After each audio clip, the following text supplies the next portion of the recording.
प्रतिदिन भगवान विष्णु और माता लक्ष्मी जी की पूजा करता, लेकिन दरिद्रता उसका पीछा नहीं छोड़ रही थी। उसकी पत्नी ने एक दिन उससे कहा, है स्वामी, क्या कोई ऐसा उपाय नहीं जिससे हमारी निर्धनता दूर हो और माता लक्ष्मी जी हम पर कृपा करें? तब ब्राह्मण ने कठोर तपस्या का संकल्प लिया और कई दिनों तक अन्न जल त्याग कर गहन उपवास किया। उसकी भक्ति से प्रसन्न होकर एक दिन माता लक्ष्मी स्वयं प्रकट हुई और कहने लगी, वत्स, मैं तुम्हारी भक्ति से अत्यंत प्रसन्न हूँ, मांगो क्या वर चाहिए? ब्राह्मण ने विनम्र भाव से कहा, माता, मुझे केवल इतना आशीर्वाद दे कि मेरी निर्धनता सदा के लिए समाप्त हो जाए और मैं कभी अधर्म के मार्ग पर न चलूं।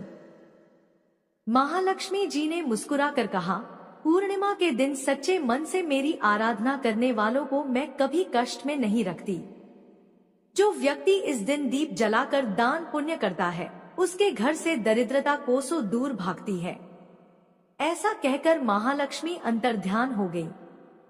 फिर ब्राह्मण ने महालक्ष्मी के आदेश का पालन किया और पूर्णिमा के दिन व्रत, दीप दान और दान पुण्य करने लगा।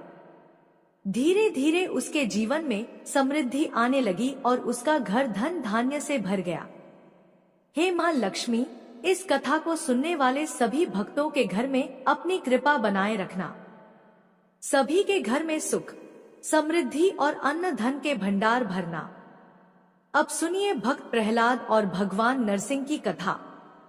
प्राचीन कथा के अनुसार महर्षि कश्यप की पत्नी दक्ष पुत्री दिति के गर्भ से 2 महान पराक्रमी बालकों का जन्म हुआ।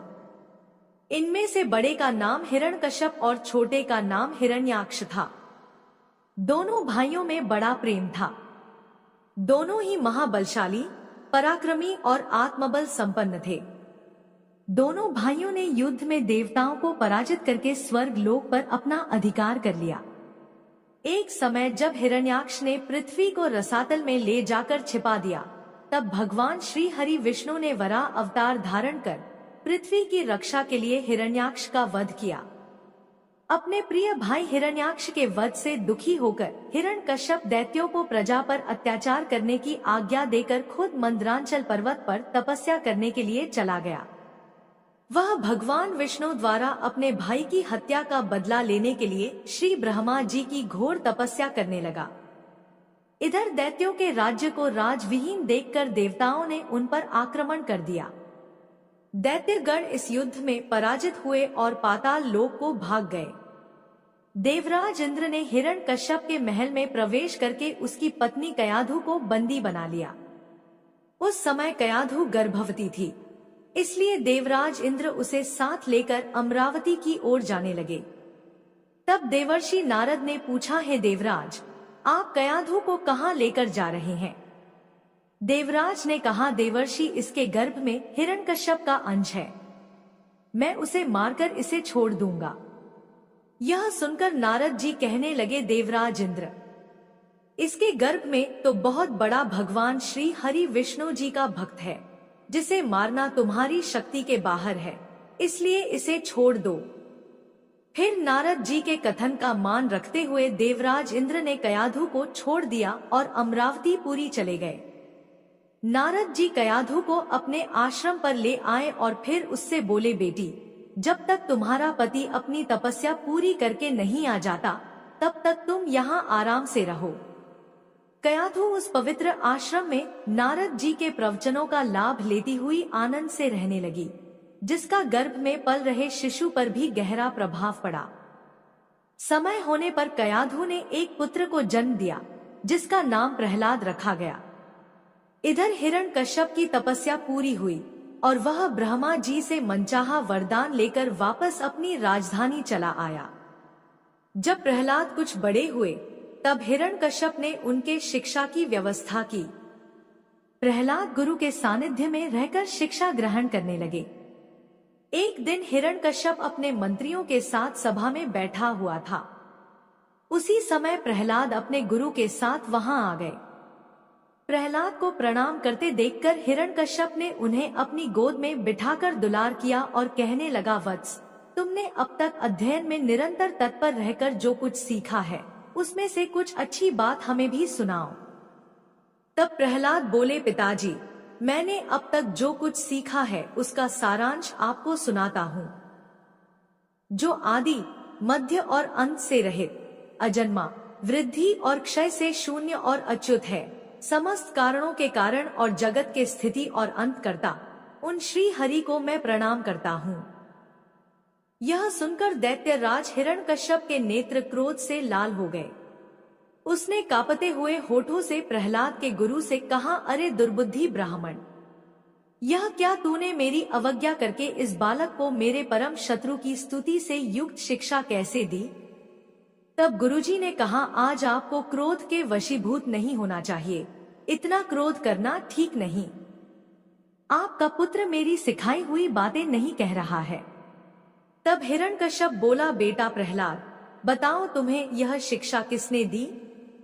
तुम्हारे गुरुजी तो कह रहे हैं कि मैंने तो इसे ऐसा उपदेश दिया ही नहीं। तब भक्त प्रहलाद कहने लगे, पिताजी, हृदय में स्थित भगवान विष्णु ही तो संपूर्ण जगत के उपदेशक हैं। उन्हें छोड़कर और कौन किसी को कुछ सिखा सकता है? हिरण्यकश्यप कहने लगा, अरे मूर्ख, जिस विष्णु का तू निसंकोच होकर स्तुति कर रहा है वह मेरे सामने कौन है? मेरे रहते हुए कौन परमेश्वर कहाँ जा सकता है? फिर भी तू मौत के मुख में जाने की इच्छा से बार-बार ऐसा बक रहा है। ऐसा कहकर हिरण्यकश्यप ने प्रहलाद को कई प्रकार से समझाया, लेकिन प्रहलाद के मन से श्री हरि के प्रति भक्ति और श्रद्धा भाव को वह कम नहीं कर पाया। तब अत्यंत क्रोधित होकर हिरण्यकश्यप ने अपने सेवकों से कहा, अरे यह तो बड़ा दुरात्मा है, इसे मार डालो। अब इसके जीने से कोई लाभ नहीं, क्योंकि यह शत्रु प्रेमी तो अपने ही कुल का नाश करने वाला हो गया है। इधर हिरण्यकश्यप की आज्ञा पाकर उसके सैनिकों ने प्रहलाद को अनेकों प्रकार से मारने का प्रयास किया, किंतु उनके सारे प्रयास श्री हरि की कृपा से असफल हो जाते थे। उन सैनिकों ने प्रहलाद पर अनेक प्रकार के अस्त्र शस्त्रों से आघात किए, लेकिन प्रहलाद को कुछ भी नहीं हुआ। फिर उन्होंने प्रहलाद के हाथ पैर बांधकर समुद्र में डाल दिया, फिर भी प्रहलाद बच गए। उन सब ने प्रहलाद को बहुत सारे विषैले सांपों से और पर्वत शिखरों से गिराया, लेकिन भगवान विष्णु की कृपा से प्रहलाद को कुछ भी नहीं हुआ। हिरण्यकश्यप और हिरण्याक्ष की एक बहन थी जिसका नाम था होलिका। वह भी तपस्या करके शक्तियां और वरदान अर्जित किया करती थी। उसे वरदान स्वरूप एक चादर मिली थी, जिस चादर को ओढ़ने मात्र से अग्नि उसे जला नहीं सकती थी। प्रहलाद को मारने के सारे प्रयास विफल होते देखकर हिरण्यकश्यप ने अपनी बहन होलिका के साथ मिलकर प्रहलाद को मारने का षड्यंत्र रचा। उसने प्रहलाद से कहा कि अगर उसे अपनी भक्ति पर विश्वास है तो वह अपनी बुआ होलिका के साथ अग्नि में जाकर बैठ जाए, अन्यथा विष्णु भक्ति त्याग दे। यह सुनकर प्रहलाद अपनी भक्ति के सहारे उस अग्नि में बैठने को तैयार हो गए। वेदी बनाई गई और उसके चारों ओर अग्नि का प्रबंध किया गया। होलिका अपनी दिव्य चादर ओढ़कर बैठी, जो उसकी रक्षा अग्नि से करने वाली थी, और उसकी गोद में भक्त प्रहलाद बैठ गए। अग्नि प्रज्वलित की गई, लेकिन भक्त प्रहलाद बिल्कुल भी विचलित नहीं हुए, बल्कि वे तो भगवान की भक्ति में मगन हो गए।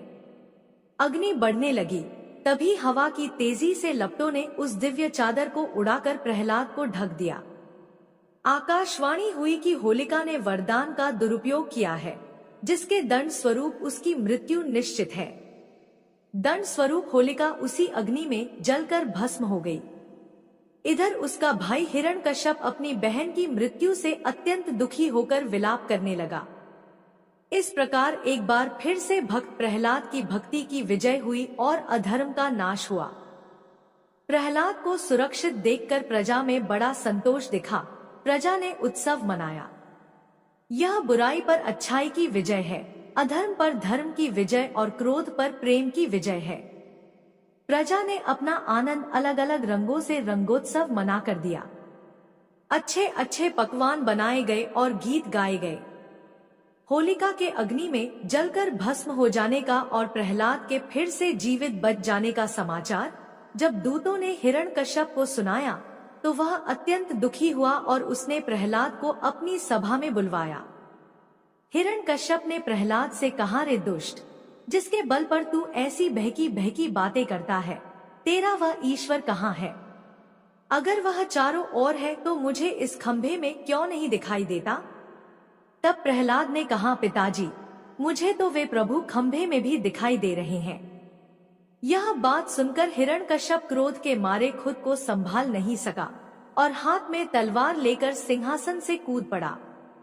उसने बड़े जोर से उस खंभे में एक बार मारा। उस समय उस खंभे से बड़ा भयंकर शब्द हुआ और उस खंभे को तोड़कर एक विचित्र प्राणी बाहर निकलने लगा, जिसका आधा शरीर सिंह का और आधा मनुष्य का था। यह भगवान श्री हरि का नरसिंह अवतार था। उनका रूप बड़ा भयंकर था। उनकी तपाई हुई सोने के समान पीली पीली आंखें थी। उनकी दाढ़ी बड़ी विकराल थी और वे भयंकर शब्दों से गर्जना कर रहे थे। उनके पास जाने का साहस किसी में भी नहीं हो रहा था। यह देखकर हिरण्यकश्यप सिंह नाद करता हुआ हाथ में गदा लेकर नरसिंह भगवान पर टूट पड़ा। भगवान भी हिरण्यकश्यप के साथ कुछ देर तक युद्ध लीला करते रहे और अंत में उसे झपट कर दबोच लिया। उसे सभा के दरवाजे पर ले जाकर अपनी जांघों पर गिरा लिया और खेल खेल में अपनी नखों से उसके कलेजे को फाड़कर उसे पृथ्वी पर पटक दिया। इसके बाद वहां उपस्थित अन्य असुरों और दैत्यों को खदेड़ खदेड़ कर मार डाला। भगवान का क्रोध बढ़ता ही जा रहा था और भगवान हिरण्यकश्यप के ऊंचे सिंहासन पर विराजमान हो गए। उनके क्रोधपूर्ण मुखाकृति को देखकर किसी को भी उनके निकट जाकर उन्हें प्रसन्न करने का साहस नहीं हो रहा था। हिरण्यकश्यप की मृत्यु का समाचार सुनकर उस सभा में ब्रह्मा, इंद्र, शंकर, सभी देवगण, ऋषि मुनि, सिद्ध, नाग, गंधर्व आदि पहुँचे और थोड़ी दूरी पर स्थित होकर सभी ने भगवान की अलग अलग स्तुति की। लेकिन भगवान का क्रोध शांत ही नहीं हुआ। तब देवताओं ने माता लक्ष्मी को उनके निकट भेजा, लेकिन भगवान के उग्र रूप को देखकर वे भी भयभीत हो गई। तब ब्रह्मा जी ने प्रहलाद से कहा, बेटा, तुम्हारे पिता पर ही तो भगवान क्रोधित हुए थे, तुम पर नहीं। अब तुम ही जाओ और भगवान का क्रोध शांत करो। तब प्रहलाद भगवान के समीप जाकर हाथ जोड़कर साष्टांग भूमि पर गिर गए। बालक प्रहलाद को अपने चरणों में पड़ा देखकर भगवान दयालु हो गए और क्रोध त्याग कर उन्हें उठाकर गोद में बिठा लिया। फिर प्रेम पूर्वक बोले, वत्स प्रहलाद, तुम्हारे जैसे एकांत प्रेमी भक्त को यद्यपि किसी वस्तु की अभिलाषा नहीं रहती, फिर भी तुम केवल एक मनवंतर तक दैत्याधिपति के समस्त भोग स्वीकार कर लो। भोग के द्वारा पुण्य कर्मों के फल और निष्काम पुण्य कर्मों के द्वारा पाप का नाश करते हुए समय पर शरीर का त्याग करके समस्त बंधनों से मुक्त होकर तुम मेरे पास आ जाओगे। देवलोक में भी लोग तुम्हारी विशुद्ध कीर्ति का गान करेंगे। ऐसा कहकर भगवान नृसिंह वहीं अंतर्ध्यान हो गए। श्री विष्णु पुराण में ऋषि पराशर जी कहते हैं कि भक्त प्रहलाद की इस कहानी को जो भी मनुष्य सुनता है उसके पाप शीघ्र ही नष्ट हो जाते हैं। पूर्णिमा, अमावस्या, अष्टमी और द्वादशी को इस कथा को पढ़ने से मनुष्य को गोदान का फल प्राप्त होता है। एक बार प्रेम से बोलिए, विष्णु भगवान की जय, भक्त प्रहलाद की जय। अब आइए श्रवण करते हैं पूर्णिमा व्रत की दूसरी पौराणिक कथा, जिसे सुनने मात्र से सभी मनोकामनाएं पूर्ण होती है। अब आइए श्रवण करते हैं 32 पूर्णमासी की कथा। द्वापर युग में एक समय की बात है कि यशोदा जी ने भगवान श्री कृष्ण से कहा, है कृष्ण, तुम सारे संसार के उत्पन्न करता, पोषक तथा उसके संहार करता हो। आज कोई ऐसा व्रत मुझसे कहो जिसके करने से मृत्युलोक में स्त्रियों को विधवा होने का भय न रहे तथा यह व्रत सभी मनुष्यों की मनोकामनाएं पूर्ण करने वाला हो। श्री कृष्ण कहने लगे, हे माता, तुमने अति सुंदर प्रश्न किया है। मैं तुमसे ऐसे ही व्रत को सविस्तार कहता हूँ। सौभाग्य की प्राप्ति के लिए स्त्रियों को 32 पूर्णमासियों का व्रत करना चाहिए। इस व्रत के करने से स्त्रियों को सौभाग्य संपत्ति मिलती है। यह व्रत अचल सौभाग्य देने वाला एवं भगवान शिव के प्रति मनुष्य मात्र की भक्ति को बढ़ाने वाला है। यशोदा जी कहने लगी, हे कृष्ण, सर्वप्रथम इस व्रत को मृत्युलोक में किसने किया था, इसके विषय में विस्तार पूर्वक मुझसे कहो। श्री कृष्ण जी कहने लगे कि इस भूमंडल पर एक अत्यंत प्रसिद्ध राजा चंद्रहास से पालित अनेक प्रकार के रत्नों से परिपूर्ण कातिका नाम की एक नगरी थी। वहां पर धनेश्वर नाम का एक ब्राह्मण था और उसकी स्त्री अति सुशीला रूपवती थी। दोनों ही उस नगरी में बड़े प्रेम के साथ रहते थे। घर में धन धान्य आदि की कमी नहीं थी। उनको एक बड़ा दुख था कि उनके कोई संतान नहीं थी। इस दुख से वह अत्यंत दुखी रहते थे। एक समय एक बड़ा तपस्वी योगी उस नगरी में आया। वह योगी उस ब्राह्मण के घर को छोड़कर अन्य सब घरों से भिक्षा लाकर भोजन किया करता था। रूपवती से वह भिक्षा नहीं लिया करता था। उस योगी ने एक दिन रूपवती से भिक्षा न लेकर किसी अन्य घर से भिक्षा लेकर गंगा किनारे जाकर भिक्षान्न को प्रेम पूर्वक खा रहा था कि धनेश्वर ने योगी का यह सब कार्य किसी प्रकार से देख लिया। अपनी भिक्षा के अनादर से दुखी होकर धनेश्वर योगी से बोला, महात्मन, आप सब घरों से भिक्षा लेते हैं परंतु मेरे घर की भिक्षा कभी भी नहीं लेते, इसका कारण क्या है? योगी ने कहा कि निसंतान के घर की भीख पतितों के अन्न के तुल्य होती है और जो पतितों का अन्न खाता है वह भी पतित हो जाता है। चूंकि तुम निसंतान हो अतः पतित हो जाने के भय से मैं तुम्हारे घर की भिक्षा नहीं लेता हूँ। धनेश्वर यह बात सुनकर अपने मन में बहुत दुखी हुआ और हाथ जोड़कर योगी के पैरों पर गिर पड़ा तथा आर्त भाव से कहने लगा, हे महाराज, यदि ऐसा है तो आप मुझको पुत्र प्राप्ति का उपाय बताइए।